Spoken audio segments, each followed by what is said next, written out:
He initially, moments after he did it, said, yes, I chopped him up. I chopped him. This week I'm going to give you the exclusive on a story we reported on where one member of a family chops up another member of a family with a machete because they were disputing who owns the house they live in. The uncle went downstairs, kicked open the door to the basement, and chopped the nephew up with a machete. That is not alleged. He actually confessed to the entire episode of chopping up his nephew on multiple cameras. He initially looked directly into an officer's body cam and said, yes, I chopped him up. I chopped him. This is what I said. This is what I did.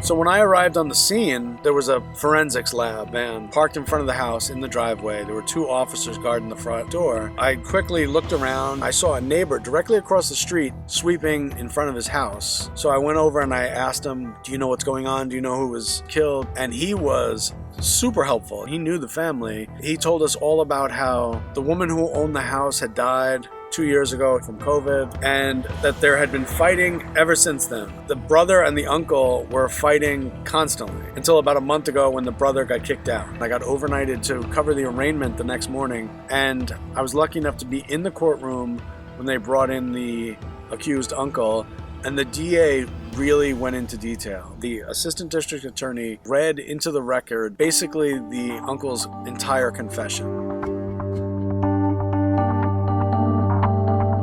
As I sat there, I thought we should probably try to speak to the father of the victim. We ran his report, and finally we found an address that was like 10 minutes away in Jamaica, Queens. We just walked around back of the house and found them all sitting there preparing for a wake. They were going to be having wakes all week. That's a weird situation where you walk into a crowd of people who are dealing with this kind of a family tragedy. I had to introduce myself, say why I was there, and while I was explaining to them why I was there, they said, wait a minute, you were in the courtroom when our uncle saw the judge. I said, yeah. And they said, can you tell us what happened? And I said, yes, of course I can tell you what happened. They said, all right, just wait a second. And they went inside and they got the victim's mother and his 2 sisters, and all 6 of them sat in front of me. They all wanted to sit there and hear me tell the story of what happened in the courtroom. That was the first time where I had been asked to explain what happened at an arraignment to the victim's family as they all were brought out of the house and sat there asking me questions. But they appreciated it because after I told them everything that happened in the arraignment, they were very, very forthcoming. The father told me that after he got him out of the house, he started attacking his son. He went after his son to get him out of the house